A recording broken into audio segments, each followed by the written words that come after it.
คนที่ภาวนาได้จริงๆว่างอารมณ์ในความพอใจและบ่พอใจออกได้จริงๆเด้มันจังสิเป็นของจริงได้ที่ถ้ามันยังมีความโลภติดอยู่ในใจอยู่นั่นบางที่สิ่งที่เฮาเข้าไปรู้ไปเห็นหลายๆอย่างที่เป็นนิมิต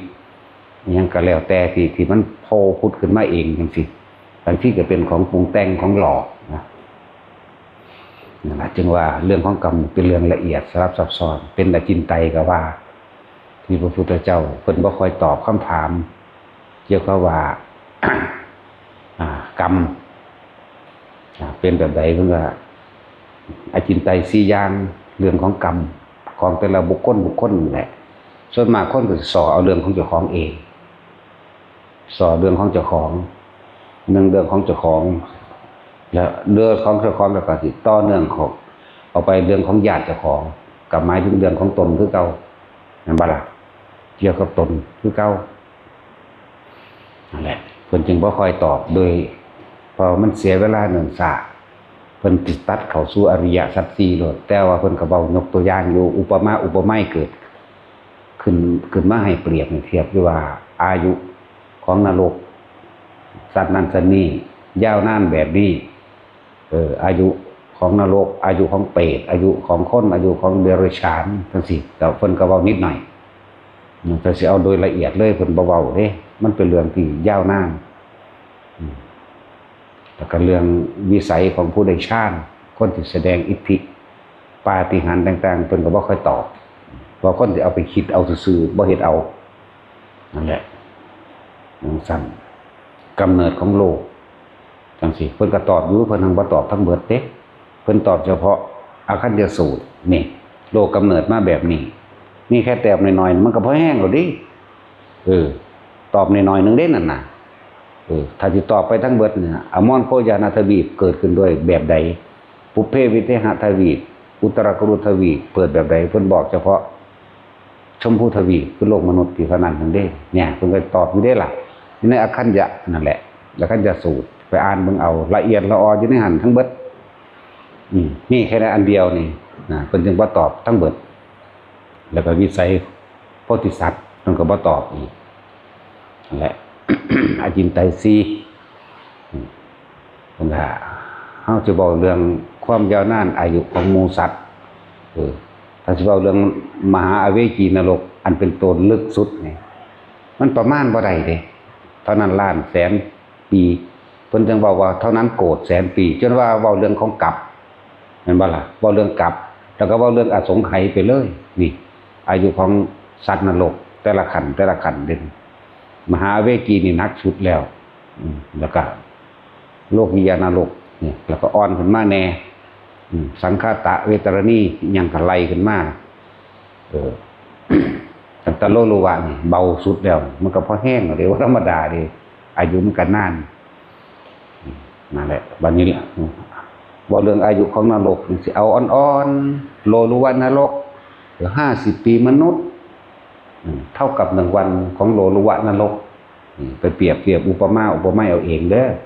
50 ปีมนุษย์เท่ากับ1วันของโลโลวะนรกเข้าใจบ่ล่ะบัดนี้เฮามาเปรียบเทียบ50 ปีมนุษย์เท่ากับ1วันของสวรรค์ชั้นจาตุมเปรียบเทียบกันเอาจังซี่ก็ที่เขาถามว่าผู้ใดตายไปแล้วก็บ่เห็นว่ามาบอกเข้าใจบ่ล่ะสมมติว่าคนที่ขึ้นสวรรค์แค่ชั้นแรก50 ปีมนุษย์เท่ากับ1วันแม่นบ่ผู้นี้วาบไปสวรรค์ชั้นนั้นชั้นนี้แค่มื้อนึงเขาอาจสิชมเล่นในบ้านของเขาเองหมายความว่ามื้อนึงเขานี่แหมแต่ว่ามัน50 ปีมนุษย์แล้วนี่แหมเขาเล่นในวิมานของเขาเองเขาเล่นน้ำบ้านน้ำเฮือนเขาว่าง่ายๆเนาะมื้อเดียวหาก็ไปฮอดนี่ก็เป็นธรรมดาคือเฮามาในสถานที่แห่งนี้แหละมามื้อเดียวเนาะมามื้อเดียวก็จะเบิ่งนั่นจะเห็นนี่ในสถานที่ว่ามาตาดเข่งนี่ก็จะเห็นสถานที่นั่นนี่เขาเจ้าอยู่กันจังได๋น้อเบิ่งอันนั้นเบิ่งอันนี้ไปเพลินไปในมื้อนึงเพิ่นบอกเพลินไปในมื้อนึงของสวรรค์สัญจาตุมโลกมนุษย์ได้50 ปีล่ะ เข้าใจว่าบาดนี่บัดนี้มันจะเอาหยังมาบอกบางที่บัดนี้เอาญาติของผู้นั้นน่ะ50-60 ปีไปแล้วตอนนั้น70 ปีไปแล้วหรือ30-40 ปีไปแล้วตาของตายลงนรกแล้วก็มีคือว่าเขาสิหวนคิดพอเนาะจังซั่นแล้วอันญาติในโลกมนุษย์ตกนรกไปแล้วก็มีเป็นเปรตไปแล้วก็มีไปเกิดเป็นเดรัจฉานแล้วก็มีเอาหยังไปคุยกันเอาหยังไปบอกกันไปบ่ได้จักบ่ล่ะซั่นแหละบางจำพวกก่อนบ่ได้สนใจว่าสิมาโลกมนุษย์เลยเพลิดเพลินอยู่กับของทิพย์จัก2 มื้อไป2 มื้อ100 ปีแล้วได้บาดนี่เนาะเที่ยวในสวรรค์วิมานของตนนึง100 ปีล่ะ2 มื้อนี่เอาแค่สั้นจาตุมเด้นี่เป็นสั้นดาวดึงเด้บาดนี้100 ปีมนุษย์เด้เท่ากับ1 วันเขาไปมื้อนึงเขาเที่ยวเล่นอยู่ในสวรรค์ของเขาเองในสวนในหัวของเขาก็ว่าไปเนาะเชื่อว่าจะไปคิดพวกนี้ลงนรกล่ะ ก็จังซี่แหละที่ว่าเป็นหยังเขาคือว่าผู้ขาทำบุญหาพ่อหาแม่ได้บ่หาลุงได้บ่หาญาติได้บ่หาหลานได้บ่จังซั่นแล้วมันเป็นเรื่องที่ตอบยากแล้วก็เฮาบ่แม่นว่าเฮาสิมั่วตอบเด้เฮาบ่มั่วตอบเด้อันใดพอตอบปึ๊บขึ้นมาเลยเฮาก็ตอบให้แต่เฮาตอบตรงๆมันก็เครียดตัวเนาะพอเจ้าตกนรกจังซี่โอ้ยมันสูญขึ้นใส่เฮาวือแต่มึงบ่เชื่อกูมึงสิถามเฮ็ดหยังไปจังซั่นแล้วพอเป็นคนดีมันก็ดีสำหรับลูกนั่นแหละสิรู้จักใจเขาอยู่บอกว่าเขาคิดแนวใดเขาทำกรรมอันใดไว้เนาะนั่นแหละผู้ไปนรกก็เหมือนกันเฮ็ดจังไดตกนรกลงไปในมือนึงนั่นแหมแม่นบ่ซั่นตกลงไปในมือนึงสว่าไปอยู่ในจับโลกวันนรกมือนึง50 ปีมนุษย์เท่ากับ1 วันนรกเหมือนกันนี่แหมแต่ว่าคนที่ตกนรกลงไปแล้วตายไปแล้วตกลงไปแล้วจังสำนึกได้เด้ว่าเจ้าของเคยทำบาปทำกรรมอะไรไว้มันบ่มีคนจดดอกเจ้าของนั่นแหละจดเอาเองจดจำไว้ในสัญญาอารมณ์ความรู้สึกเจ้าของจิตสุดท้ายก่อนที่สิตายนี่แต่ว่าก็เนื่องด้วยอารมณ์แห่งการสังสมเด้อการสังสมที่เคยทำบ่อยๆทำซ้ำๆซากๆแต่ก่อนเคยเห็นยังไว้ซ้ำๆซากๆเคยลักไว้ซ้ำๆซากๆเคยฆ่าสัตว์ไว้ซ้ำๆซากๆเคยไปตัวคนไว้ซ้ำๆซากๆเห็นบ่เกิดความเคยชินในตอนนั้นนี่แหละจริงสุดท้ายสมมุติว่าไปมีเรื่องบัดนี้ไปมีเรื่องโมโหกับผู้ใดผู้หนึ่งเกิดหัวใจวายตายในขณะนั้นมันไปนรกเลยได้นั่นน่ะคิดได้เด้ว่าแต่ของเคยเห็นนั่นเคยเห็นนี่ไว้ตอนอยู่นรกแล้วมันสายไปแล้วบาดนี่สิขึ้นมาบอกญาติเข้าใจบ่นี่สิขึ้นมาบอกญาติว่าให้ญาติทำบุญอันนั้นนี่ให้แน่เด้อนี่จังชีวิตจังสิพ้นนรกมื้อนึง2 มื้อเจ้าจังคิดได้มันก็ขึ้นมาบ่ได้แล้วสมมุติอาจจะมันสิมีช่องว่างเว้นไว้อยู่จักหน่อยนึงดอกมื้อใดสมมุติว่าพวกเจ้าอาจจะไปจำศีลในวันพระจักมื้อนึงพวกเจ้าสิมีตัวนั้นแหละขึ้นมาแต่ว่ายามใดมันจะเป็นเหตุผลพวกเจ้าตอนนั้นที่มันเวียนไปถึงจำศีลไว้มื้อนึงเนาะมื้อนั้นศีลดีอยู่เพียงชั่วขณะเดียวนั่นแวบขึ้นมาแล่นหาญาติเจ้าของเองว่าสิบอกให้ไปทำบุญให้คือหมายความว่ามันมื้อนึงของเขาแล้วแหมแต่ว่ามัน50 ปีมนุษย์แล้วนี่แหมหรือบางพวกมื้อนึงของเขามัน100 ปีมนุษย์แล้วนี่แหมมันจะไปหาไสล่ะบางพวกก็ลงมาหาเวทีนักก็เจ้าของอีกบางพวกอยู่ในเปรตบางพวกก็อยู่ตามขั้นตามตอนของมันเองจังซี่สิไปบอกไผแม่นบ่ล่ะจังซั่นแหละที่ว่าเป็นหยังเฮาคือบ่ค่อยตอบได้พระพุทธเจ้าก็ยังบ่ตอบภาษาเฮาจังซั่นแล้วแม่นรู้อยู่ก็บ่ตอบได้เดี๋ยวนี้พุทธเจ้าเพิ่นก็รู้แต่เพิ่นบ่ตอบเป็นเรื่องเนิ่นช้าเสียเวลาในการที่ฟังอริยสัจ4นั่นแล้ว นั่นแหละเขาก็ฮู้อยู่แล้วบุพกรรมคนฆ่าตัวตายด้วยความโกรธเกลียดเคียดแค้นน้อยใจจังซี่มันไปนรกอยู่แล้วไปทำบุญหาแนวใดมันก็บ่ได้ แม่นว่าซั่นคนผูกคอตายมันก็ไปนรกอยู่แล้วมันเครียด มันจึงผูกคอตายมันจึงยิ่งตัวตายแม่นบ่ล่ะคับแค้นใจหาทางออกบ่ได้ใส่หนี้บ่เบิดน้อยอกน้อยใจพ่อแม่น้อยใจหมู่พวกหรือน้อยใจผัวเมียจังซี่ฆ่าตัวตายประชดแม่นบ่ล่ะจังไดมันสิไปได้ เป็นสั่นตัวบัดนี้นรกของพวกนั้นมันบ่แม่นเด้สมมุติว่า1 กับเท่ากับ1 วัน1 กับเท่ากับ1 วันของอันโลกิยานรกจังซี่แหม1 กับแหมคนอยู่ในนี่มันนับอายุบ่ได้แล้วเด้นี่รู้จักบ่ล่ะจังซั่นล่ะสิไปเรียนหาไสสิไปคิดพอเท่าใดแนวจังซั่นนั่นแหละนี่เปรียบให้ฟังซื่อๆเด้อเรื่องของกรรมมันเป็นเรื่องที่ละเอียดละออมากๆเป็นเรื่องที่เฮาก็บ่ได้มั่วเด้เฮามาเว้าอยู่เดี๋ยวนี้ก็เด้เฮาบ่ได้มั่วเด้แต่สิเว้าเรื่องอันเวทนีนรกเลยมีอายุเท่าไหร่ตะกี้เขาเอิ้นกระสอบเป็นขารีจังซี่เอาอันเม็ดในบางงานยัดใส่ในกระสอบ100 ปีทิ่มใช้เม็ดนึงจนว่าเต็มกระสอบนั่นแหละเอิ้นว่าอายุของนรกหลุมนั้นแน่มื้อนึงแหมมื้อนึงของนรกหลุมนั้นแต่ว่ามันเท่าใดล้านปีในมนุษย์แล้วนี่มันสิเอาหยังมาว่ากันนี่แหละที่เพิ่นบ่ตอบมันเป็นเรื่องที่หนักเป็นเรื่องที่ต้องใส่ความละเอียดแล้วเพิ่นก็บ่ตัวเป็น3 บาทนี่เนาะบอกคำใดเป็นคำนั้นเด้พระพุทธเจ้าเป็นผู้มีสัจจะเด้เป็นคนบอกจริงนั่นแล้วบรรชุพุทธาพวกบัดคืออายุของอันหมู่พรหมโลกนั่นแหละปริสัชชาพรหมปริสัชชาเนาะอายุ1 กับ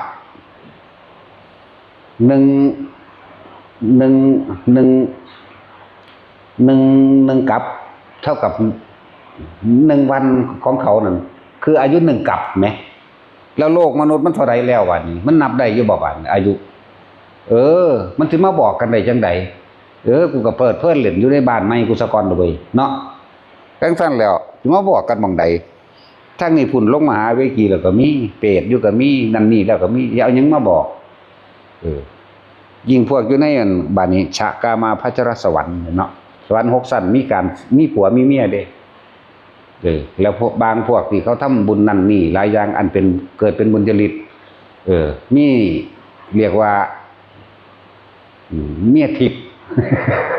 อันเกิดจากการเนรมิตเอาก็มีเด้จากบ่ล่ะนี่แหละที่เฮาว่าเทพบุตรผู้หนึ่งสิมีนางฟ้าเป็นบริวาร700 มั่ง 1,500 มั่งนั่นเกิดจากบุญจริตของเขาเป็นนางฟ้าอันเกิดจากนิรมิตเอาก็ได้เข้าใจว่าละบาดวิจังงั้นตัดสินเรามักผู้ใดผู้หนึ่งไว้แล้วแต่ว่าเราไปอยู่สวรรค์แล้วคิดอยากได้อีนี่เด้มันก็เป็นรูปนิรมิตของอีนั่นขึ้นมาเลย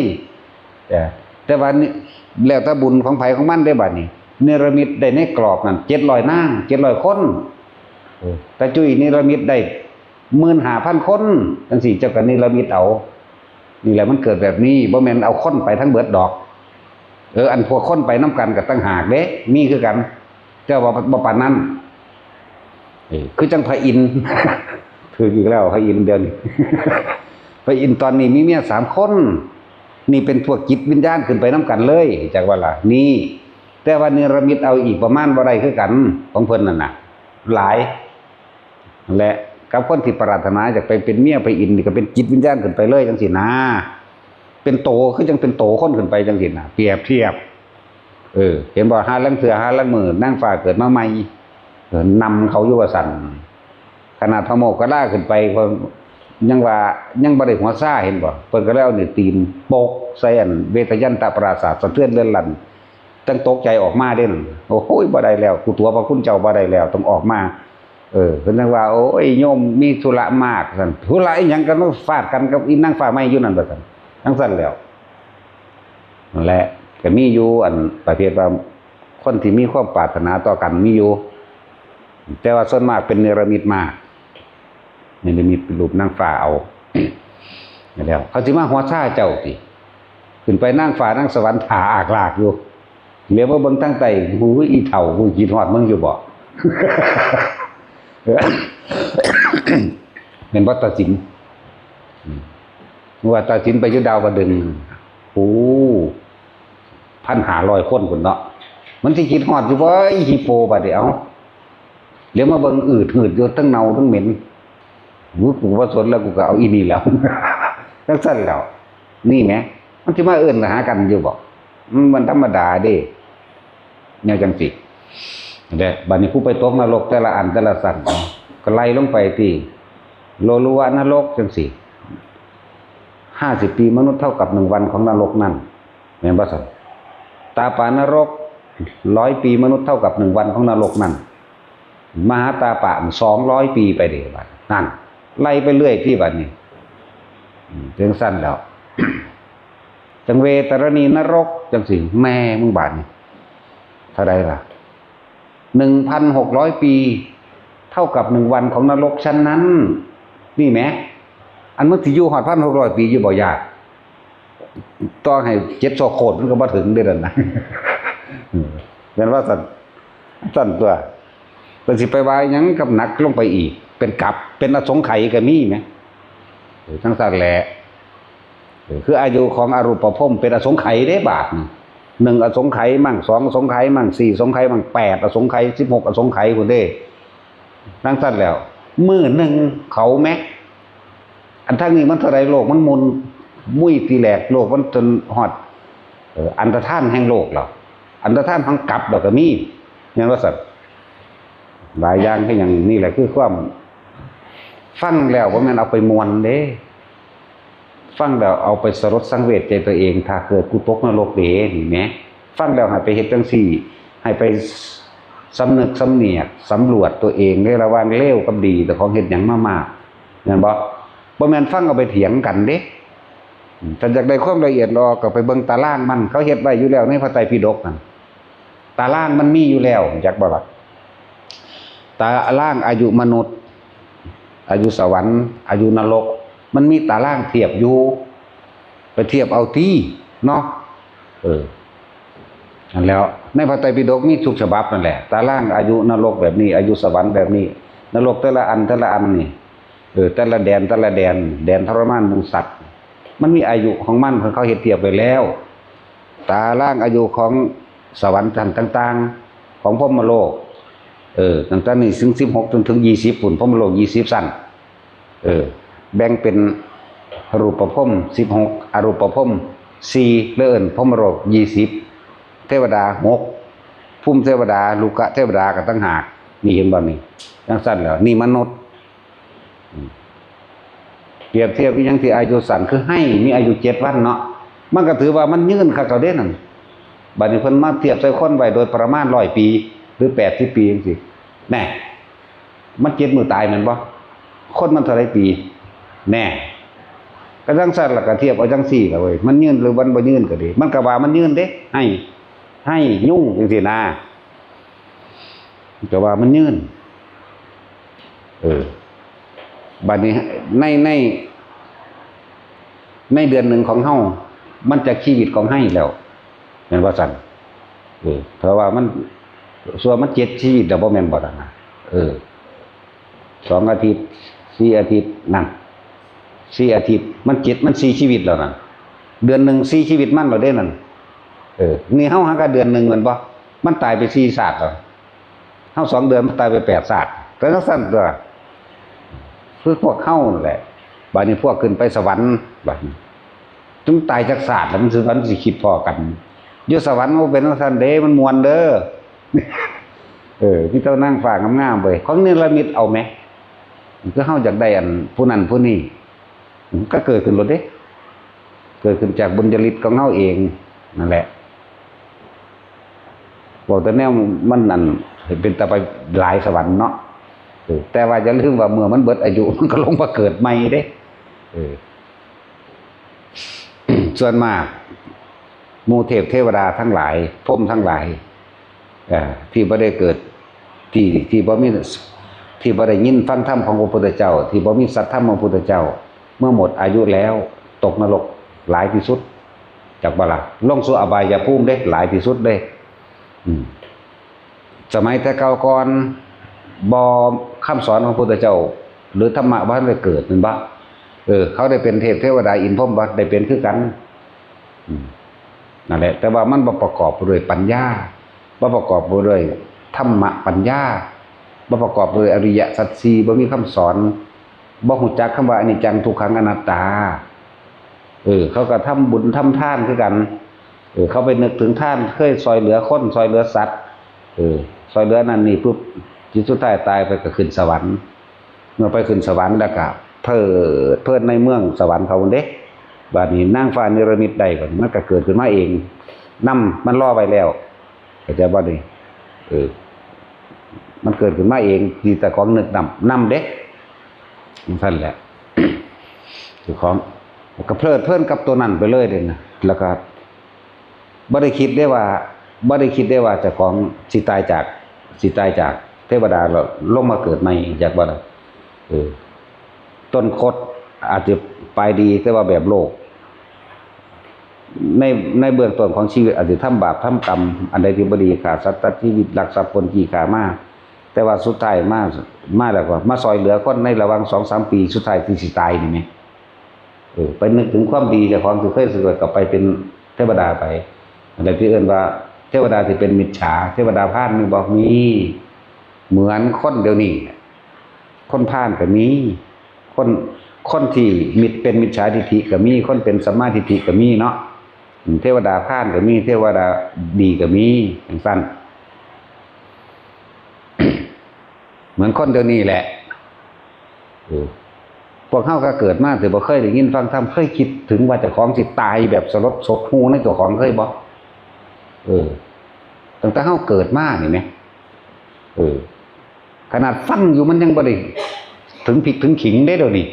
ซ่อมเบิ่งอยู่เดี๋ยวนี้แม่นว่าล่ะมันยังไปดีด่ายังอยู่เด้โอ้ยยังไปอ้อๆอีหยังกันอยู่ แม่นว่าซั่นยังมันพวกพิบาลครับอีหาพวกกันปากเซเวมันนี่มันเฮ็ดจังไสมันเฮ็ดมันแปลว่าจังไดจังซี่นะปัญญาอ่อนเอ้ยเตเสะอยู่ไปก็เลยตั้งข้อโตตั้งปากหอย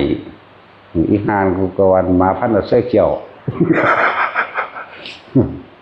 2 ตัวผิดบูกับเสื้อเขียวมันที่มันแปลว่าจังไดอันจังซี่กูคือนึกแต่มันเฮ็ดหยัง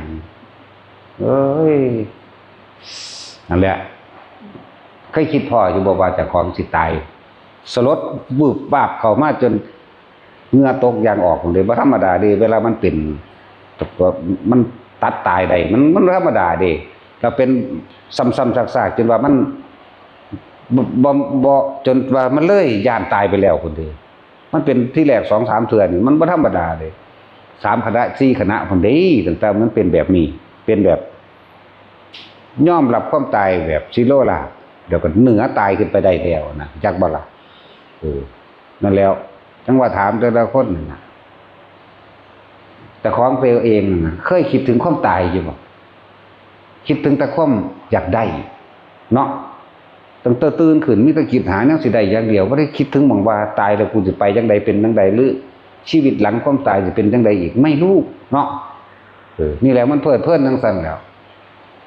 นั่นแหละเทวดาที่เขาเป็นมิจฉาทิฏฐิมิจฉาทิฏฐิบ่เห็นอนิจจังทุกขังอนัตตาเขาไปพูดแล้วเขาก็เพลินคือกันเด้สิ่งที่เขาทานเอาไว้นั่นแหละสิ่งที่เขาเฮ็ดเอาไว้น่ะเป็นอาหารของเขาเจ้าเคยทานเสื้อผ้าหนังแพร่ไปแนวใดเจ้าก็ได้แบบทิพย์ขึ้นมาเคยมีอาหารไปแล้วก็ได้กินอาหารทิพย์แบบนั้นแบบนึกมันก็อิ่มแล้วเด้เปรียบเทียบที่เขาเจ้าวาดเปรียบเทียบเป็นอาหารที่ยังหอมกรุ่นมีไอมีควันขึ้นเปรียบเทียบเป็นกล้วยเป็นขนมนมเนยนี่คือมันอุ่นเขาอยากกินกล้วยเด้กล้วยตัวนั้นก็หายแวบร่างกายนี่อิ่มเข้าใจว่านี่ก็แบบนี้เด้ออยากกินกล้วยเด้นี่กล้วยก็หายแวบออกไม่อิ่มอยู่ใต้ตัวกายในกายแล้วนี่จากใส่เสื้อผ้าเปลี่ยนชุดใหม่ก็น่ากูแต่ของเคยทานไว้เสื้อผ้าตัวนั้นก็หายแวบผีมันอยู่ในตัวล่ะอย่าบ่ล่ะเปรียบเทียบให้เข้าใจง่ายๆ ตอนนี้โอ้จังได้อีนั่นได้อีนั่นก็เกิดขึ้นโลดซัดกันเลยโลดอย่าว่าล่ะนี่สวรรค์ก็เป็นจังซี่หลายอยู่เด้ผู้ภิกษุสงฆ์ทั้งหลายก็ไปหมุนอยู่ในหันก็บ่อึดเด้บ่แม่นธรรมดาเด้เฮาเห็นว่าบวชอยู่บ่ไปพอแล้วโว้ยมาหาเชิงกันอยู่นี่นอกโลดแล้วกูเอาน้ำแน่โลดแล้วยากหยังวะเนาะแต่สินั่นแหละแนวนี้ก็มีอย่างกันอะไรจังว่าผู้ใดตายแล้วก็บ่เห็นมาบอกเป็นคำบอกของคนโลกแบบว่าจักที่จักแดนหยังดอกเป็นพวกอุเฉททิฏฐิและสัทธะทิฏฐิทั้งหลายพวกเขาเห็นว่านรกสวรรค์บ่มีเกิดมาก็ตายไปเลยพวกสัทธะทิฏฐิก็เข้าใจว่าเท่าไหร่วะ70เท่านั้นกลับเท่านี้กลับสิ้นไปเลยจังซี่นี่คือพวกเข้าใจผิดเอิ้นว่ามิจฉาทิฏฐินะ เป็นกรรมของพระพุทธเจ้าเฮานำที่เคยไปตั๋วคนไว้คือกันเลยมาต้องแก้ทิฏฐิอัน72หรือเท่าไหร่ลืมแล้วล่ะบ่เว้าหลายเพราะว่าจักสิเว้าไปหยังเพราะฉะนั้นแหละพวกอุเฉททิฏฐิพวกว่าตายชาติเดียวเกิดชาติเดียวตายชาติเดียวบ่มีหยังเลยจักว่าล่ะอุเฉททิฏฐิบอกสัตตทิฏฐิทั้งว่า78ครับนี่ล่ะ78ครับผู้ใดเกิดมา78ครับแล้วก็มีพลาดเลยนี่ลักษณะนั้นนั่นแหละจังว่าตอบคำถามพวกเขาว่าบ่เห็นว่าใครมาบอกเขาก็ถามกวนตีนไปซื่อๆนี่แหละเนาะเพราะว่ามันบ่อยู่ใกล้เฮาถ้าอยู่ใกล้คือตีนใส่อยู่คือไหนแล้วคำถัดตอบตีนให้อยู่แล้วถามคนตีนเลยแต่ว่าก็ตอบให้พวกที่สนใจทำเด้อที่สนใจความจริงชีวิตหลังความตายเดี๋ยวตายแล้วไปไหนตายแล้วเป็นจังไดตายแล้วเฮาตัวเฮาเองเคยระลึกนึกถึงความตายบ่นึกถึงแต่ความอยากได้เท่านั้นเด้ตั้งแต่เฮาจำความได้เกิดมานี่แม่นโลดนึกถึงแต่ความอยากได้อยากกินเนาะถ้าบ่มีธรรมะของพระพุทธเจ้ามาแทรกมาสอนไม่ให้เกิดความยังใจให้สลดสังเวชใจในความทุกข์ในความหลายๆอย่างที่เพิ่นแสดงมานี่เฮาสิบ่ฮู้จักวิธีสิออกจากการเวียนว่ายตายเกิดเลยเด้นี่หมายถึงว่าพวกเฮาที่มาอยู่นี่ก็ยังมันนึกถึงแบบถึงพริกถึงขิงแบบย้อมรับแบบลอกคราบบ่จักเรื่องสิบอกจังไดวะเนาะจังซั่นแหละยังเพิดเพลินยังมั่วเมาในความเห็นแก่ตัวยังว่าเจ้าของเก่งยังว่าเจ้าของรวยยังว่าเจ้าของถูกยังว่าเจ้าของหยังสารพัดยังไปอวดลูกอวดหลานว่าล้วนเรียนเก่งยังไปอวดเจ้าของเองว่าเป็นข้าราชการยังไปอวดว่าเจ้าของเรียนจบนั่นนี่ยังไปอวดว่าเจ้าของดีของเด่นเนาะบ่ได้คิดถึงเด้ความตายนี่บ่ได้คิดถึงอายุสวรรค์นรกแบบใดไม่รู้แบบขนาดนั้นเด้อเดี๋ยวพระพุทธเจ้าเพิ่นจึงอุบัติขึ้นมาเพื่อสินำความจริงออกมาแสดงให้แก่หมู่สัตว์โลกให้สัตว์โลกรู้จักวิธีออกจากความเกิดเมื่อมีความเกิดก็ต้องมีความบ่เกิดคือกันแต่บ่เกิดเฮ็ดจังใดนี่เพิ่นก็นำออกมาแสดงและ คนฆ่าตัวตายในลักษณะโกรธเกลียดเครียดแค้นบ่สมหวังได้ดังใจไปนรกอายุของนรกเบิดแล้วนี่เอาสุวรรณนรกหลุมนี้อายุ1อสงไขยกรรมมันอื่นเจ้าว่าท่านได้สิ้นไปเจ้าก็มาเป็นเปรตตามความโลภของเจ้าเด้ออายุของเปรตนี่สิ้นไปก็มาเป็นชนิดเบามาเป็นชนิดสุดท้ายต้องอาศัยอาหารพวกเปรตที่ว่านักๆมาบ่ได้กินหยังเลยเด้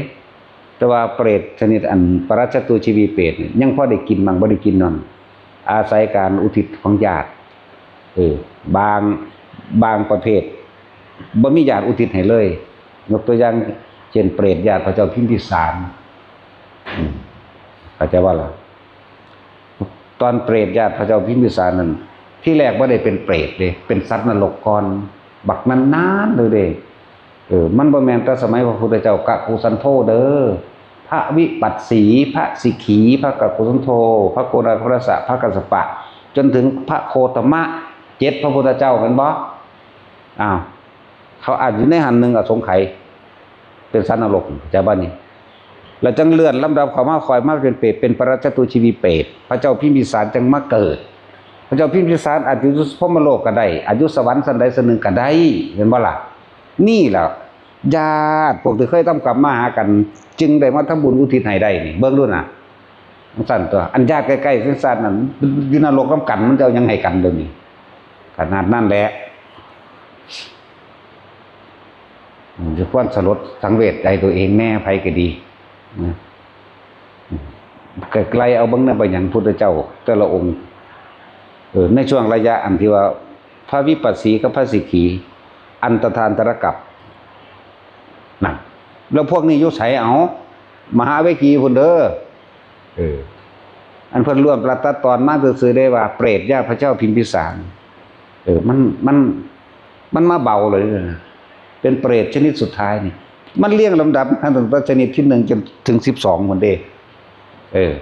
ในช่วงอันเรียกว่าอันตทานตรกัประหว่างพระพุทธเจ้าวิปัสสีกับพระสิกขีนี่เกิดอันตทานตรกัปพวกนี้อยู่ในนรกก็อยู่เลยอุ้ยกำไรมันหลายกระดอก กำไรนรกเนาะตัดสินเอาวะเอาหลดนะแล้วนี่ช่วงแล้วช่วงโลกเพราะท่านได้สร้างไม่นี่เข้าใจบ่นี่ช่วงโลกเพราะท่านได้เกิดเองเนี่ยธรรมดาบ่มันเป็นเท่าใดเด้อพระพุทธเจ้าบอกพวกเฮาว่าเท่านั้นกลับเท่านี้อสงไขยเฮาบ่รู้เด้มันยาวนานขนาดใดแต่เพิ่นก็บ่บอกรายละเอียดเพิ่นบอกได้อยู่เพิ่นรู้สัพพัญญูรู้ทุกอย่างอยู่แล้วแต่ว่าเพิ่นบ่บอกเสียเวลาแหละคิดเบิ่งว่าเขาไล่จากชนิดที่สัตว์นรกไล่ทุกหลุมอีกไล่ขึ้นมาจนมาฮอดอาการจะสุดการโลกกำเนิดโลกบัดนี้จนว่ามาฮอดพระพุทธเจ้าองค์ที่4คือพระโคตมะนี่นั่นมันรุ่นน่ะขนาดนั้นเด้พระเจ้าพิมพิสารจึงจากพรหมโลกจึงมาเกิดเป็นพระเจ้าพิมพิสารเอานั่นแล้วจังซั่นล่ะยืนยาวว่าซั่นเพิ่นสิอาจสิมีอายุ2มื้ออย่างว่าล่ะหรืออายุ3มื้อของกลับนั่นไอ้ของพรหมโลกนั่นจริงไหมทางนี้มันเท่าใดแล้วนี่แหละที่ว่ามันหยังคือบ่ได้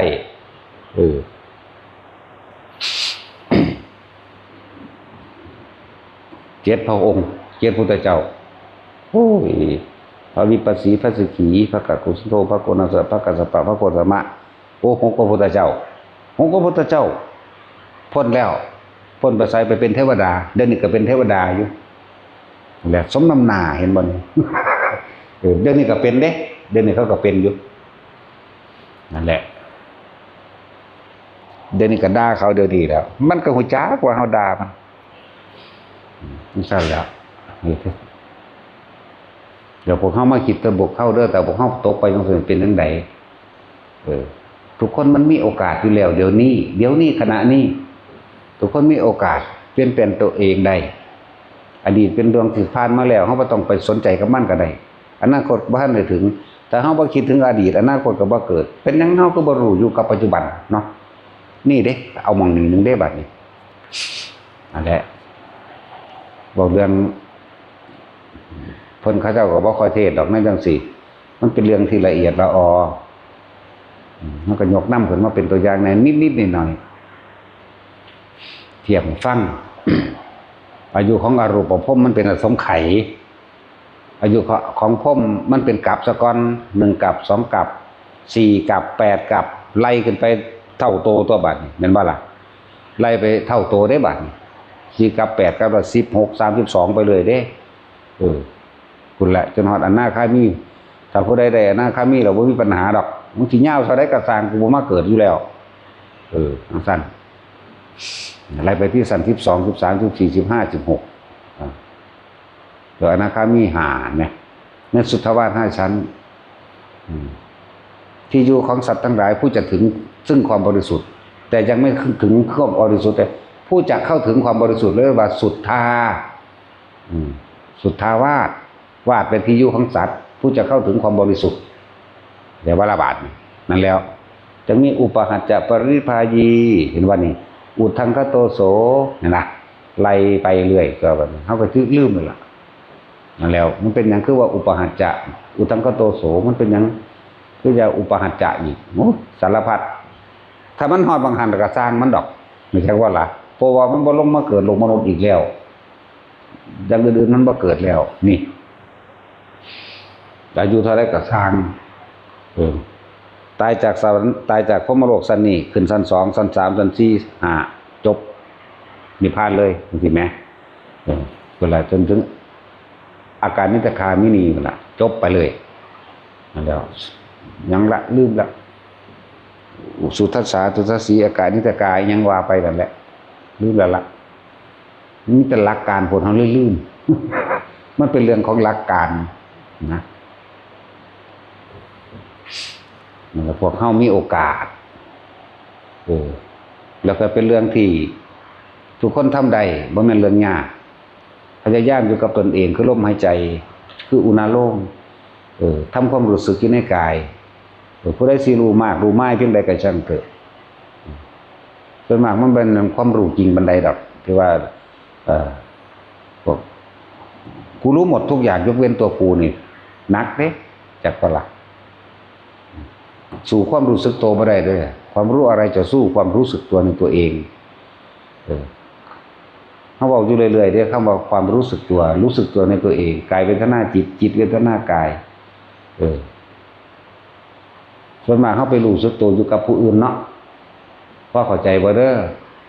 เดี๋ยวก็ไปรู้สึกว่าตัวเองรักคนนั้นคิดถึงคนนั้นรู้สึกว่าเกลียดคนนั้นคิดถึงคนนั้นเพราะความเกลียดกูไม่พอใจกับคนนั้นนั่นพวกซากศพซากผีเดินได้เฉยๆได้นั่นบ่มีวิญญาณในกายเจ้าของเองบ่มีความรู้สึกตัวในเจ้าของเองไปมีความรู้สึกว่ารักคนนั้นเกลียดคนนี้คำว่าวิญญาณนั่นให้เข้าใจได้บ่แม่นผีเป็นร่างกายยางไปเด้วิญญาณแปลว่าความรู้สึก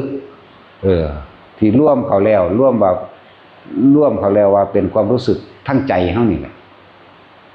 พอใจกับไม่พอใจมันไปพอใจกับรถที่ได้มาใหม่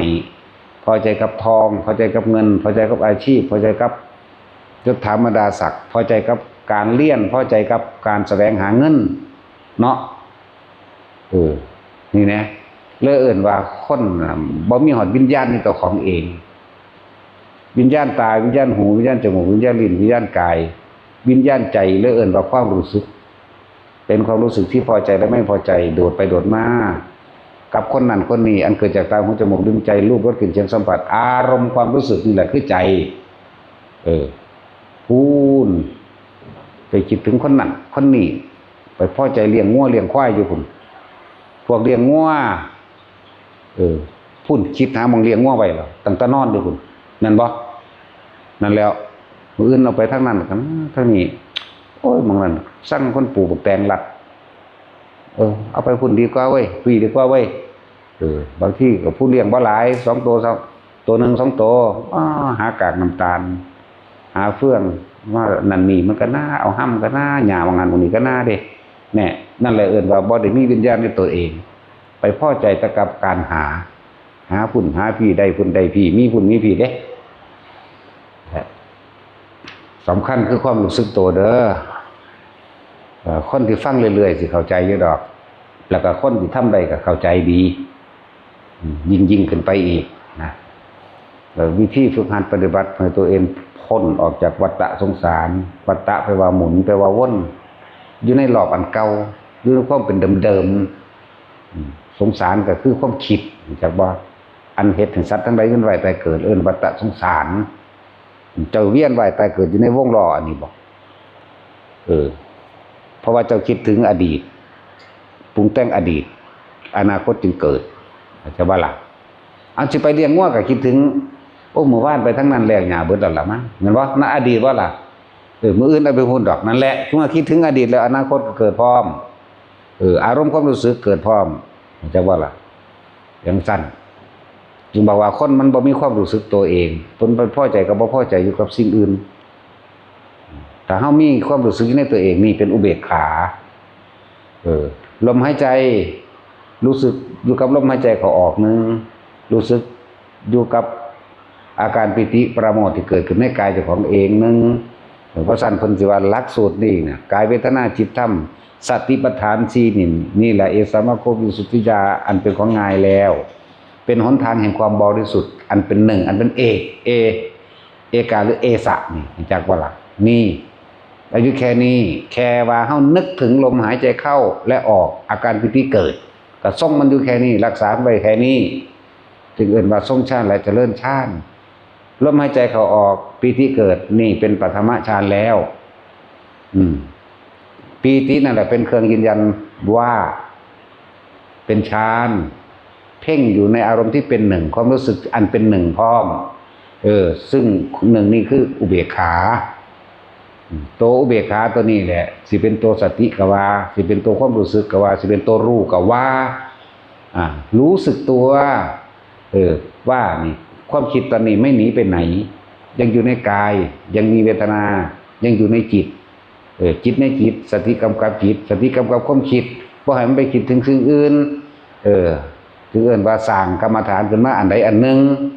ที่เฮามาสร้างไว้ตรงกลางหน้าผากเฮาเองเรียกว่าฐานที่ตั้งแห่งจิตฐานที่มั่นแห่งจิต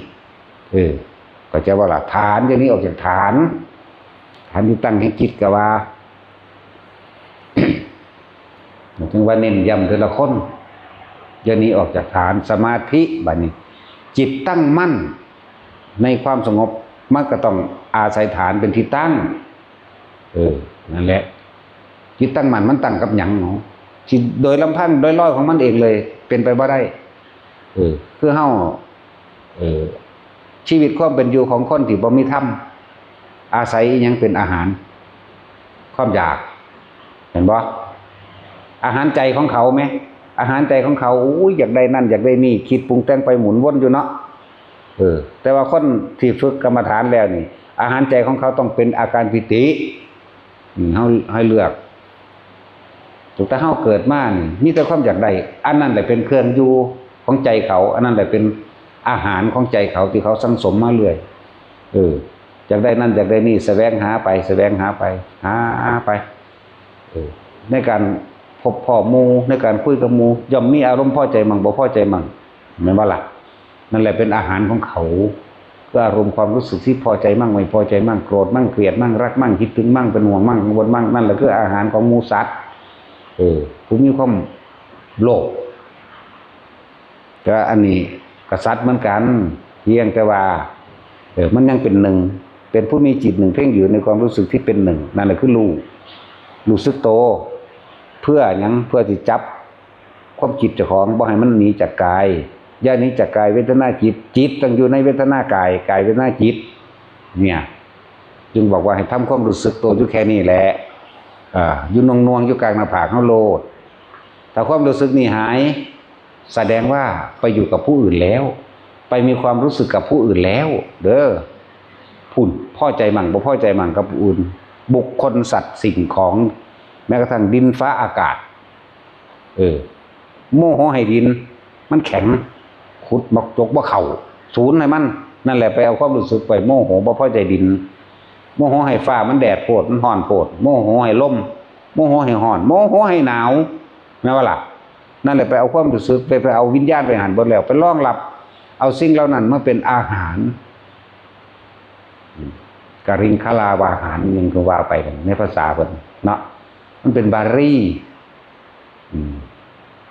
เขาบอกจากเว้าคำนี้จังซี่มันจะเอาแปรเถียงกันฟาดมันความรู้สึกใส่กันโลดแม่นบ่ซั่นเคยศูนย์บ่ห่วยผู้ใดก็เคยมีตัวแนวจังซั่นแหมเนาะเป็นหยังจังศูนย์โอ้ยมันเฮ็ดบ่ถูกใจมันเป็นน้ำมันอีนั่นขัดกูนี่ขัดกูแน่มันจะมีการคิดว่าขัดเพื่อนั่นมันบ่ได้ตามที่ตัวเองอยากได้ก็เป็นบ่ล่ะและมันสนองตัณหาตัวเองเมื่อว่าได้ตามที่ตัวเองอยากขณะได้ตามตัวเองอยากแล้วมันก็ยังอยากต่อไปอีกแหมเนาะซั่นแล้วแต่จังว่าเฮาเน้นลมหายใจนึงลมหายใจเป็นหนทางเดินแล้วก็เอาอุณาโลมเอาปีติปราโมทย์ตัวนี้เป็นเครื่องอยู่ซะให้อยู่ในกายเวทนาในเวทนาคือเวทนาอันเป็นอุเบกขานี่แหละมันเป็นในเวทนาใด นอกนั้นมันมีแตนอกเวทนาเบิดนอกรักคนนั้นเกลียดคนนี้นั่นนอกเลยเอิ้นว่าพวกบ่มีวิญญาณเหล่านี้ในตัวเองปากมันก็ยังกินข้าวงามๆอยู่นี่เนาะตักมันกินตักนี่กินจักอยู่จำปนจำแก้วขัวหนูหูจักโดยสัญญาแต่ว่าความรู้สึกอยู่นำผู้อื่นนั่นบ่ล่ะคือจังเฮานอนนั่นแหละนอนห่มผ้าหลับตามิดอิงติ่งแต่ว่าความคิดอยู่นำผู้อื่นเบิดเนาะผู้เดี๋ยวก็คิดฮอดอีนั่นอีนี่เดี๋ยวก็สั่งอีนี่บักนั่นคือหั่นน่ะทั้งซั่นแล้วนั่นแหละก็เลยเอิ้นว่าคนบ่มีฮอดวิญญาณอยู่ในตัวเองบ่มีความรู้สึกตัวในตัวเองวิญญาณก็เลยวิญญาณไปเกิดความก่อความรังเกียจแล้วก็ก่อความรักอยู่ทางอื่นแต่เฮามีความรู้สึกในตัวเองนั่นน่ะมันจึงจะจับความคิดเจ้าของได้บัดนี้จิตเป็นผู้คิดผู้นึกผู้ปรุงผู้แต่งแสวงหาเมื่อมันนึกคิดปรุงแต่งแสวงหาล่ะวิญญาณก็รับรู้ความรู้สึกพอใจหรือไม่พอใจนั้นพบได้เกิดขึ้นแล้วนั่นคือทั้งสั้นว่าแต่จิตมโนวิญญาณก็ว่าไปเมื่อกี้นี่จิตธรรมดามันว่างๆของมันแต่ว่ามันต้องอาศัยรูปอย่างอื่นเป็นเครื่องอยู่จังมโนขึ้นมาได้บ่จิตมโนวิญญาณมันเนื่องกันอยู่จากว่าล่ะวิญญาณคือความรู้สึกนั่นแหละแน่กลับมาอันเก่าอยู่นี่เว้าซับแน่จักหน่อยแต่จังว่าผู้ใดอยากพ้นจากทุกข์ทั้งปวงพยายามอยู่กับลมหายใจหนึ่งอยู่กับจุดอุณโลมสองอยู่แค่นี้แล้วมันสิลึกล้ำเข้าไปเห็นสิ่งทั้งหลายทั้งปวงเป็นแค่ความเกิดและความดับสิ่งใดเกิดสิ่งนั้นดับมันสิเคยเห็นนึงดอกเพราะจิตมันเป็นผู้คิดผู้นึกปรุงแต่งต่อไปนั่นมันก็ลุ่มลึกเข้ามันก็รู้เท่าทันความนึกคิดปรุงแต่งตัวรู้ทันแล้วมันก็ดับพร้อมตัวจิตเห็นจิตแน่เพิ่นภาษาเฮาเว้าอีกแบบนึงว่าสติกำกับจิตนึกได้แล้วมึงสิคิดไปไสกลับมาในกายเดี๋ยวนี้นะกลับมาในลมหายใจเดี๋ยวนี้นี่แบบนี้มันทันแล้วมันก็บ่ไปทั้งทั่วเลยจิตเห็นจิตเป็นมรรคก็ผลของมรรคก็นิโรธดับหยังดับคิดบ่แม่นอีหยังนิพพานคือการหยุดคิดในการอยากได้อยากดีอยากมีอยากเป็นนิพพานคืออันนี้บ่มีความรู้สึกกับบุคคลสัตว์สิ่งของอีกแล้วปราศจากอารมณ์จากบ่ล่ะนั่นซั่นแหละนั่นแหละนิพพานบ่แม่นตายเด้แต่ผู้ใดตายไปแล้วจะเอาหยังมาเว้าเนาะบ่แม่นพระอรหันต์หรือผู้เพิ่นถึงพระนิพพานแล้วรู้แจ้งซึ่งพระนิพพานแล้วตายไปแล้วไผสินำมาเว้าในจังซี่ได้นั่นบ่ล่ะจังซั่นแหละนี่คือว่าเฮาเน้นเฮาดังเกิดจังขึ้นพวกเจ้ากรรมอารมณ์ก่อนแล้วเพิ่นจึงให้พวกเฮาหาเครื่องอยู่โดยปฐมฌานมั่งทุติยฌานมั่งตติยฌานมั่งจตุตฌานมั่งกลับไปกลับมากลับไปสลับกันอยู่ตรงนี้มีความสงบเกิดขึ้นมั่งมีความคิดเกิดขึ้นมั่งแต่ว่านี่เฮาตีคู่เลยเด้สมถภาวนากับวิปัสสนาภาวนาตีคู่กันเด้บ่ได้ทรงชั้น1 2ได้ก็เท่านั้นบ่ได้มีหยังมากขนาดนั้นดอกฝึกเอาวิธีที่ง่ายซะวิธีที่ง่ายเล่นทุกคนน่ะเฮานั่นนิยมการฝึกโดยการมื่นตาแต่รับตาความคิดมันหลายมื่นตาโหลดจังบ่สงสัยเนาะนั่นแหละแล้วก็บ่ให้ทำให้กายลำบากอัตตกิริยมัฏฐานุโยคอย่าให้กายมันลำบากอย่าให้มันเจ็บอย่าให้มันปวดย่างไปมันก็ทรงชั้นได้ย่างไปมันก็ปฏิบัติธรรมได้ย่างไปมันก็เป็นสมาธิตัวเดินยืนนอนนั่งทำการทำงานเป็นสมาธิได้ทั้งนั้นเพราะว่ายังเอาตัวจิตบ่ได้เอาตัวร่างกายแต่ก็อาศัยกายอยู่นั่นแหละเอาตัวจิตเน้นตัวจิตเน้นตัวคิดคือบอกว่าเจ้านี้ออกจากฐานฐานที่ตั้งแห่งจิตเพื่อทำให้จิตตั้งมั่นมันจิตตั้งมั่นแล้วมันก็เป็นคำว่าคณิกะสมาธิความสงบชั่วขณะถ้าเฮาฝึกไปเลยอุปจารสมาธิหมายถึงว่าความสงบเมื่อมันจิตตั้งมั่นได้ดีแล้วอาการปิติหรืออาการยังเกิดขึ้นหลายๆอย่างที่เฮ็ดให้เฮาคิดออกถ้าเฮาบ่คิดออกมันก็สู้อัปปนาสมาธิเองดอกจิตสมาธิมันเต็มภูมิแล้วมันเห็นดอกหน้าอัปปนาสมาธิคือสมาธิเต็มภูมินี่แหละ มันบ่หวั่นไหวกับสิ่งใดสิ่งหนึ่งเข้ามากระทบกระทั่งบ่ว่าสิรูปภายนอกหรือรูปภายในรูปภายในอันเกิดจากนิมิตจากบ่ล่ะตามึนๆอยู่มันก็เห็นได้เด้อันบ่แม่นว่าสิหลับตาจังเห็นเด้อันหลายๆอย่างแปลกประหลาดจังเข้าใจบ่ล่ะเราไปบิณฑบาตนี่นะมันก็เห็นอยู่ในร่างกายของคนคนนั้นแหละมันเลื่อมกันอยู่ในหันน่ะหัวเป็นงัวหัวเป็นไก่เป็นป่าเป็นเต่าเป็นสารพัดเป็นนี่ยังก็บอกเขาถือก็มีเด้มันธรรมดาบ่มันเป็นกันในคณะที่เขากำลังมีความรู้สึกจากบ่ที่มันไปเห็นนั่นน่ะนั่นแหละคนที่มาใส่บาตรหรือว่าบ่ใส่ก็สร้างที่เฮามันนั่งเห็นเข้าไปในหันเฮาบ่ได้อยากเห็นมันเห็นเอาเองจักบ่ล่ะนั่นแหละจังว่าเฮารักษาความเป็นปกติคือบ่คิดบ่นึกเด้ถ้าว่าปกติของใจบ่ได้ไปปรุงแต่งกับผู้นั้นสิร้ายผู้นี้งามบ่ได้ไปปรุงแต่งกับเสียงเพลงอันที่เขาเปิดนำเฮาไปบิณฑบาตม่วนแท้บ่ม่วนแท้เด้มันก็หุนยินอยู่ในหันแหละเพลงที่เฮาเคยมักก็มีแต่เฮาบ่ปรุงต่อเข้าใจบ่ล่ะนั่นมันก็ดับสัญญาหั่นตัวจังซั่นแหละเพลงบ่เคยหุนยินก็มีก็บ่ปรุงต่อแน่ซั่นแหละนั่นแหละ เห็นอันเกิดจากความบ่นึกคิดหรือปราศจากความว่างจริงหรือบ่จริงก็ช่างแต่ว่าเฮาก็รู้เฮาก็เห็นในเฮาเองนั่นแหละเฮาบ่ได้ไปยืนยันตัดสินว่าจริงหรือบ่จริงเฮาบ่ได้ไปบอกว่าผู้นี้ตายแล้วสิเป็นนั่นเป็นนี่เด้เพราะจิตสุดท้ายของคนมันต่างกันอยู่นั่นแหละพวกเฮาจึงว่าทำให้บ่อยทำให้มากทำให้ชินทำให้เป็นดุจดัญญาณคล่องแคล่วว่องไวรู้ความรู้สึกด้วยตัวเองอย่างนี้ออกจากความรู้สึกในหน้าผากของเองน่ะผู้มันเคลื่อนขึ้นไปบนกลางหัวหนึบหนาบเดิมหนาบรู้คนรู้กูบ้าก็ว่าต้องไปใส่ใจอย่างแต่ให้รู้สึกตัวหนึบหนาบนี่เอาหัวเอามือเศร้าหัวเจ้าของเบิ่งแน่ไปก็เลยแต่ชื่อเคยเป็นแล้วบ่หัวหนึบหนาบก็ว่าต้องไปสงสัยว่ามันหยังนั่นแหละมันถ้าเฮาสงสัยว่าก็เป็นแนวนี้ว่านั่นเรียกว่าอุปะทำให้จิตไม่ตั้งมั่นแล้วมันเชื่อมกันเด้ถ้าเฮาเข้าใจคณิกาสมาธิแปลว่าจิตตั้งมั่นแล้วในขณะนั้นอุปจารสมาธิมันก็ตั้งมั่นมาเรื่อยแต่ว่ามันมีสิ่งใดสิ่งหนึ่งแทรกแซงเกิดขึ้นเลยเอิ้นว่าอุปจาระเพื่อไม่จิตตั้งมั่นมันหลอกและอัปปนาสมาธิเนี่ยไหลเหี่ยวไปหาอัปปนา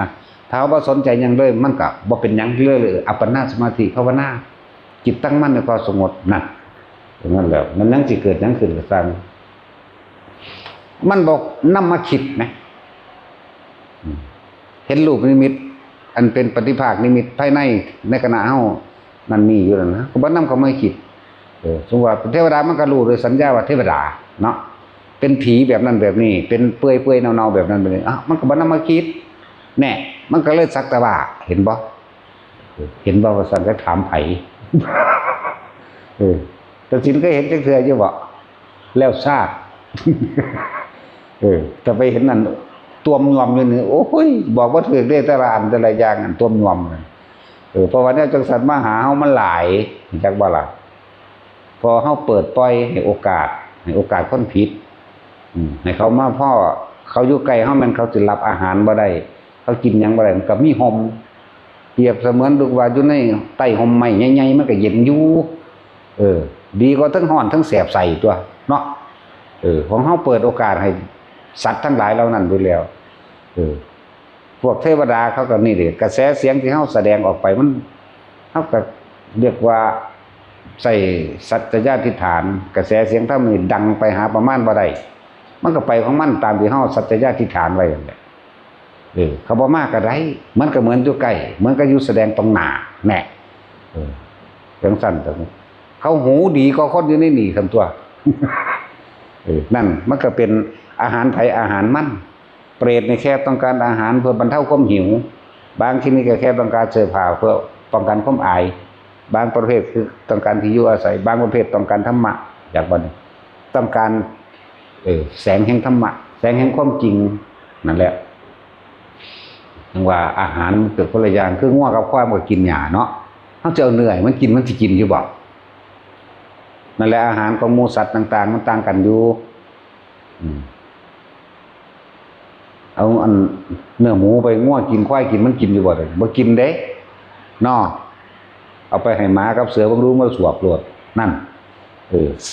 เปรตแต่ละชนิดหรือว่าสัตว์แต่ละอย่างก็ต้องอาหารคนละแบบกันแต่ว่าคนแดกเบิดเนาะแม่นว่าสแต็กเบิดตัวเดียวโลดแม่นว่าล่ะกินผู้อื่นมาเป็นเนื้อหนังเจ้าของเองดีใจภูมิใจหลายนะวัตสินกินเราแล้วก็เอาเป็ดตาเฮาว่านั่นแหละเพราะจักว่าเขาสิเก็บอาบอย่างเป็ดเทพอันนี้อำเป็ดสั่นด้วยนั่นแหละอย่าลืมว่ามันบ่แม่นของใส่เบิดเด้คำว่ากรรมที่เฮาเฮ็ดมาจักว่ากรรมจิตเจตนาที่เฮาสั่งสมไว้ในอารมณ์ความรู้สึกของเฮาเองว่าเฮาโมโหคนผู้นี้ทับไปดอกคอนึงหากคนนี้ทับไปอีกเกลียดแล้วคนผู้นี้พอใจคนผู้นี้ทับไปมันบ่ได้สูญหายไปไหนเด้อแต่มันสิพุทโธขึ้นมายามใดแต่คนที่มีสมาธิแล้วสิ่งเหล่านี้สิพุทโธขึ้นมาเองเวลาจิตมันตั้งมั่นนั่นแหละ มันสิพุทโธขึ้นมาเองดอกทำที่รู้จักจิตสิ่งทั้งหลายคือเกิดขึ้นเองจิตสัมผัสเองตอนนั้นแหละเป็นของจริงแต่ว่าเฮาสินำเข้ามาการวนบ่สิมาเมื่อคิดปรุงแต่งกับมันบ่นั่นแหละจิตใต้สำนึกก็ว่าคือมันพุทธขึ้นมาใต้สำนึกคือมันคิดบ่ถึงแต่ว่าความสงบเกิดขึ้นมันก็ขึ้นมาเองจักบ่ล่ะนั่นแล้วบ่ได้คิดเด้มันก็เป็นเด้อนั่นน่ะแล้วก็มันคิดไว้ตั้งแต่เท่าใดสงไขแล้วก็ได้เอาพุ่นละเว้าไปฮอดพุ่นแล้วมันจังกบเบิดบ่แม่นของมื้อนี้มื้ออื่นมื้อฮื้อบ่แม่นของมื้อวานมันเยอะแยะมากมายเนาะเกิดมาเท่าใดสงไขแล้วมันบ่แค่นี้เด่นที่เพิ่นนับว่าสิเพิ่นเริ่มตั้งบำเพ็ญบารมีเพิ่นเริ่มนับอสงไขยได้กันจังซั่นแต่ว่าก่อนหน้านั้นที่บ่ทันได้เป็นหยังนั่นแหละมันพอแห้งนึงน่ะคือพระพุทธเจ้าเฮาว่า4อสงไขยแสนมหากัปจังซี่เนาะเพิ่นเอิ้นว่านี่เพิ่นมานับเอาใหม่ว่ากรรมหาต้นบ่ได้หาปลายบ่มีตัณหาก็เหมือนกันหาต้นบ่ได้หาปลายบ่มีหาที่สุดบ่ได้เพิ่นก็เลยมานับเอาใหม่นี่ว่าได้รับพุทธธรรมนายนี่จากสมเด็จพระสัมมาสัมพุทธเจ้าพระทีปังกรเลื่อน4อสงไขยแล้วก็ยังมีกำไรอีกเป็นดาวก็ยังได้กำไรเนาะแต่สินกำไรถูกเห็นว่าแสนมหากัปว่าซั่นเอ้ยธรรมดาบ่ตรงนี้บัดนี้เพิ่นยืดไปอีกในขณะที่เคยนึกอยากเป็นสมัยที่เกิดเป็นนางสุทธิดาวิสุทธิดานั่นน่ะเป็นน้องพระพุทธเจ้าพระปุราณทีปังกรพุ่นนั่นแหละคือนึกอยากเป็นผู้หญิงซ้ำรวบแล้วเป็น40อสงไขยเนี่ยครับตอนมาเป็นอีกนี่เพิ่นไล่ไปเห็นบ่นี่แล้วก่อนหน้านั้นเด้เป็นหยังบัดนี้อุ้ยจังสิเป็นขี้ไก่เดือนเป็นกุ้งเป็นปูอยู่ทางใดเด้เป็นหอยเป็นปลาเค็งปลาช่อนอยู่ทางใดได้ล่ะนั่นแล้วนั่นแหละมันยาวขนาดนั้นยังสิยาวไกลเท่ากับอดีตเนาะเพิ่นก็เลยว่าหาต้นบ่ได้หาปลายบ่มีจะพอโคดมเฮาได้นี่ที่ว่าสั่นสุดแล้วเด้นี่ที่สุดก็สงไขยนึกอยู่ในใจได้นั่นน่ะตอนเป็นนางวิสุทธิดาอีหยังนั่นน่ะต่อมาเริ่มออกปากนี่มาออกปากกับพระพุทธเจ้าอีกองค์นึงได้บัดนี้ตัดข้อตะของตั้งออกปากว่าจะเป็นพระพุทธเจ้านี่เราก็เริ่มทำแบบออกปากเนี่ยนึกในใจเท่านี้สงไขยกล่าววาจาด้วยความกล่าวว่าจะเป็นเท่านี้อสงไขยได้รับพุทธธรรมนายเท่านี้อสงไขยเพราะว่ามันศูนย์คือยังนี่เราคนมาเว้าอันให้หมู่พระสงฆ์องค์เจ้าสื่อทำคำสอนคือพวกไร่พวกกรมป่าไม้พวกป่าไม้มันจะเป็นศัตรูกับพระเนาะสัมพ่อไปหาเกิดเป็นแมงบงหานน้ำปลาไม้แน่ไปเกิดเป็นแมงบงขนน้ำปลาไม้แน่แหละมันหาไล่พระลงจากป่าหวงไว้ขายให้เจ้านายมันเป็นบริษัทรู้สึกว่าพวกกันป่าไม้นี่มันบ่ได้เฮ็ดหยังดอกความจริงบ่เฮ็ดหยังโคตรพ่อโคตรแม่มึงนี่เนาะหาไล่พระออกจากป่าเด้เพิ่นพระเฮานี่แหละที่มาเว้าให้ฟังอยู่เดี๋ยวนี้ก็เลยแต่เฮาไปตะกี้ก็ไล่คือกันเด้แต่เฮาไปผู้เดียวเฮาจังลบลี้เอา ถ้าพวกนั้นวกเวกมาละไปละกูนี่ถอนกดตาเฝ้าหนีโลดหนีลี่ไปเลยโลดหนีเข้าไปมองลึกๆจังซั่นล่ะแล้วเฮาก็เป็นแต่เฮาก็ไปผู้เดียวถ้าไปเป็นกลุ่มเป็นหมู่มันก็ถอนยากตัวเขาก็ไล่มันเฮ็ดเป็นคือของเล่นนี่เด้พวกโคตรสารเลวมันนี่โคตรพ่อโคตรแม่มันนี่เอาแส่ตีเอาก็มีเด้เฮ็ดเล่นเฮ็ดหัวไปเลยเด้โอ้ยว่ามาแล้วกูอยากสีกหนังหัวมันออกแต่ว่าบ่ให้มันตายเอาเกลือท่าไว้ถ้ามันสิตายแดกเข้าลงไปในปากกอกน้ำลงคักๆรู้สึกว่าเขาเห็นปลาใหม่อยู่ไสสิเป็นศัตรูกับเฮาแล้วเดี๋ยวนี้เห็นอยู่ไสก็สร้างตีแม่มึงโดดเด้อไผก็เลย แต่มันยังตีพลาดว่าจังซั่นแล้วมึงเข้ามาตรวจกูโลดบาดพอเฮ็ดจังได๋ก็เฮ็ดโลดเฮา ตายแมงคือกันเบิดน่ะไผก็เลยโอ้บอกมันขึ้นอย่างแห้งแล้วบาด มื้อนี้มันขี่รถผ่านบ้านเฮาจนน่ะควักมือเอาลงมามึงมาตรวจใหม่กูสิให้พากูเลยตีเอาโลด ซั่นแล้วต่อมาแล้วว่าแต่มึงลงมาโลดว่าทืบแมงเลยเด้อเฮาว่ะจังได๋เขาก็ว่าพระบ่ดีแล้วก็เฮ็ดมันถูกใจเขาโลดเนาะจังซั่นตัวรู้สึกว่าเป็นศัตรูไปแล้วเดี๋ยวนี้ท่านทานี่แหละป่าไม้อนุรักษ์โคตรพ่อมึงบอกเวลาสูไปตัดขายไปที่ดัดเท่าใดรถสูงเป็นร้อยๆพันๆรถสูงเนาะโคตรพ่อโคตรแม่ไปปลูกไว้ว่าศูนย์แล้วอะไรพาเขาลงจากป่าไงธรรมดานั่นแหละกรรมมันบ่สูญหายไปไหนดอกมันก็ไปหาสูคือเก่านั่นแหละแต่สูบ่พ้นนะสูได้รับเบิดเดี๋ยวบ่ต้องงงดอกในสุดท้ายแล้วมันตกมหาเวจีแล้วมันก็ไล่กันมาเวลามันเป็นสัตว์เดรัจฉานเป็นสัตว์ที่หนีบ่ได้แม่งบงให้สัตว์เลื้อยคลานแม่งใหม่จักบ่แม่งใหม่ตัวน้อยตัวใหญ่มีหลายแบบเห็นบ่เวลาไฟไหม้ป่าก็ไหม้มันน่ะจักบ่ล่ะเวลาไฟไหม้ป่าบึ้มมาจังซี่หรือพวกตั๊กแตนจังซี่หนีบ่เป็นมดดำมดแดงปลวกต่างๆที่อยู่ในหนีลงดินบ่ได้ไหม้เด้นั่นแหละอุ้ยไหม้หัวมันพวกกลมปลาไหม้พวกปลาไหม้ มันเป็นศัตรูกับกูแล้วล่ะมึงเข้ามานี่แล้วกูจะเมียนแมงเลยเตรียมอาวุธปืนระเบิดไว้รถเฮา มาได้ยิงแมงเลยจักมันจัดจากมาหาแมงรัฐบาลรัฐแบนก็เลยเนาะ เอามาไว้จัดสรรหาไม่ขายคือมีแมงอย่างปัจชาวบ้านเขาไปตัดมาเห็ดเฮือนต้นสองต้นโอ้ยผิดกฎหมายยังหนักกฎหมายหรือกฎหมาเนาะคนเขียนขึ้นติดลบก็ได้ตัวภาษาคนเขียนขึ้นเนาะนั่นแหละแต่ว่าจังได้กระสร้างนี้บ่พ้นกฎแห่งกรรมดอกเด้อให้มึงอยู่เหนือโลดเหนือกฎหมายแต่ว่ามึงอยู่ใต้กฎแห่งกรรมอยู่แล้วจะคิดว่าตัวเองอยู่เหนือกฎหมายแต่สุดท้ายอยู่ใต้กฎแห่งกรรมผู้ใดเป็นป้าใหม่มานี่ตีแม่งโลดเนาะไฟป่ากะตี ปัญหากินปลาใหม่คือกันเลยล่ะอย่าให้มาได้บูดเอาผ้ากูตีเอาโลดเด้ เพราะกันแล้วเป็นศัตรูกันคักแล้วเด้กันแต่สมัยเฮาก็เจออยู่นะบ่มีคุณธรรมอีหยังดอกคิดไปเฮ็ดเป็นเล่นเรื่องเล่นเรื่องหัวไปแล้วเอาแสไปตีเขาทำทาเฮ็ดตึ๊บๆตับๆนี่นั่นแล้วอันใดเป็นศัตรูแล้วเดี๋ยวนี้ผ่านบ่ได้เดินเมี่ยงจักบ่อย่าให้มันมาบ่หักลูกหักเมียมันมึงมาโลด พวกเขามันบ่มีแต่ได้แนวจังสันเนาะมันสั่นแหละมันจะสร้างหลายก็เลย แต่ตำรวจดีอยู่ เดี๋ยวนี้ยอมตำรวจแล้วเด้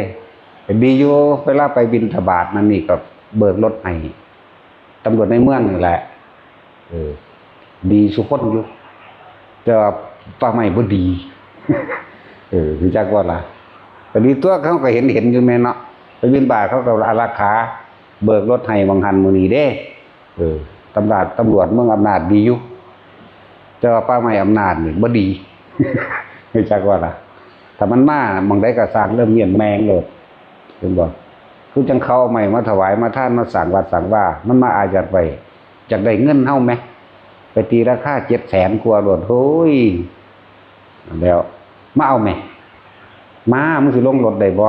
มึงสิมีจักหน่วยเดี๋ยวนี้พระกูก็80เดี๋ยวอยู่นี่เย็นแม่เพิ่นโลดมึงไปเอิ้นกันมา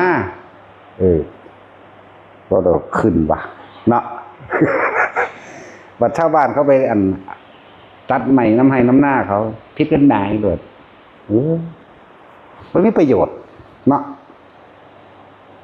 มันเดี๋ยวต้องสั่งเดี๋ยวมีใดบักใดก็สร้างเด้อมันสิยศใหญ่บันไดไม่มีกฎหมายใดห้ามตายจากบ่ล่ะบ่มีกฎหมายใดออกป้องกันพวกนั้นพวกนี้ตายได้เด้ตายเสมอกันเนาะมาเอาอีกแล้วกูสูญกันไปแล้วชื่อปืนในพระผู้ละองค์ผู้ละกระบอกเฉพาะหรือเขาตัดสินพระได้ยิ่งแม่คนเท่าสั่นแล้วเราเล่นเราตลกเราขาคนนี้ตลกนี่สั่นแล้วพวกเฮาสมควรสลดใจเห็นว่าเขามาลั่งแกเฮาเยอะตลอดเฮาถูกทำลายมาบ่ต่ำกว่า30 เทื่อบัดเฮาฟ้องขึ้นเดียวใช้สื่ออันทำร้ายเขาซั่นทำร้ายแม่มึงบอกกูหาก็เฮ็ดขึ้นเดียวนึงบ่มันกูซ้ำซั่นแล้วมันบ่แม่นชีวิตพวกเฮามันบ่ได้มาสู่ขี้กับพวกเฮามันบ่จักหยังมันสิเว้าได้ก็เว้าแต่ว่าเวลาก็ได้ที่มันมาบุกลูกเฮาเมี่ยงมาแบบไรก็บุกลูกโลดจักว่าล่ะคือซั่นแหละป้าใหม่เนี่ยบ่ให้เข้าเลยมาแบบไรก็สร้างแต่ฝ่ายใดมาก็สร้างเมี่ยงจักว่าล่ะเป็นไว้ทหารดีๆทหารดีๆขนาดทหารกับตำรวจเด้อพวกนี้จังเป็นพวกปกปักประชาชนถ้าป้าใหม่พวกหายกินหายลักกินน้ำผู้อื่นซื่อดอกก็ประกาศแม่จังซี่ล่ะสิสอนแนวยังภาษาคนซื่อเนาะนั่นแหละระบายเพิ่นระบาย ระบายสีตัดสินกันว่ามือหักมืองอแล้วก็ยิงปืนได้อยู่ตัวเนาะ ก็สิดึกระเบิดว่าเป็นบ่ตอนนี้เนาะ ว่าแต่ยังเกี่ยวกับพวกป่าไม้เมียนแมงหล่นเฮา ไฟฟ้ากระซางตีกันหมดเงินหล่นหน้า จังซั่นแล้วมันเป็นว่าจักอันใดเป็นโทษเป็นประโยชน์ว่าจักอันใดเป็นว่าเขาสร้างหยังเนาะจังซั่นแล้วว่าคือว่านั่นแหละว่ามีผู้ใดมาหูดีนำเฮาดอกบ่จังบอกว่าแต่ละคนเขาบ่ฮู้จักดอกว่าอันใดเป็นความดีอันใดเป็นประโยชน์อันใดเป็นโทษอันใดเป็นธรรมอันใดเป็นทางออกจากทุกข์เพราะว่าเขาคิดแต่ละเมื่อแต่ละวันเขาคิดหาได้อย่างเดียวเด้เอาแต่ได้เห็นแก่ตัวอย่างเดียวเด้เลี้ยงลูกเลี้ยงเมียอย่างเดียวถ้าเป็นผู้ชายผู้หญิงก็คือกันเลี้ยงผัวเลี้ยงลูกอย่างเดียวบ่ได้ว่าสิเอื้อเฟื้อเผื่อแผ่กับไผดอกฉะนั้นพวกใดที่มีจิตเลวจิตซ่านนั่นบ่บาปจะลด พวกทหารเด้อพวกทหารจะย่านบาปหลายเมียนแมงโลดเฮามันมีตาย่าแผ่นดินป้องกันตนไว้อยู่นี่เป็นกฎแห่งกรรมธรรมดาพวกทหารจะไปใจอ่อนเด้พวกลูกล่ำมันนะเมียนจักว่าล่ะ มีแต่บอกเขาฆ่ากันพระเดี๋ยวได้สอนแต่คนฆ่าคนเนาะฆ่าแต่ของฆ่าความเป็นคนหมายถึงตัณหาอุปทานเจ้าของนั่นแหละฆ่าคนจักว่าล่ะเกิดกลายเป็นมนุษย์เมื่อมนุษย์เป็นผู้มีใจสูงดอกเมื่อก็กลายเป็นอริยะได้ตัวสั้นแหละเอาสมาทาน